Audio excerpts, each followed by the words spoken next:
agiye atandukanye n'ikibazo cy'inzara cyugarije abatuye isi. Aho uciye bose bararira bati ubukene ni bwinshi cyane, ibiciro biraduga buri munsi tuje. Bamwe baridoga bati aya mareta yacu ni mabi, harakwiye impinduka ku batwara ibihugu.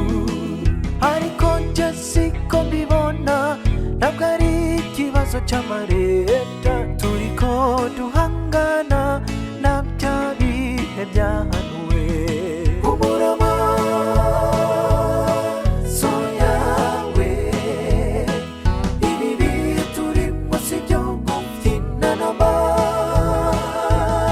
ibyahanuwe biri ku mugaragaro. Igihe cyo kwitegereza,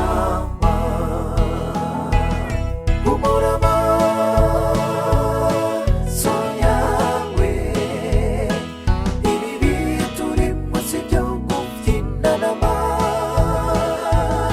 ibyahanuwe biri ku mugaragaro. Igihe cyo kwitegereza.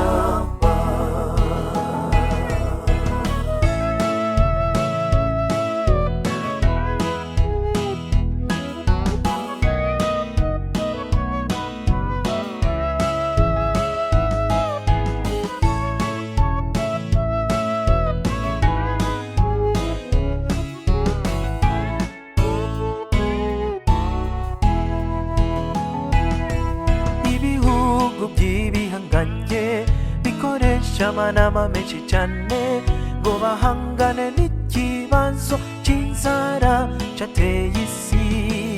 Ubutunzi bukoroka ku mwanya, amafaranga nayo agahindurwa. Erega hazogera iyi haba n'ibipapuro, ijambo ry'Uhoraho ryavuzwe ntabwo rizogira ubusa, riti mu gihe cya nyuma hazotera amapfa ku isi.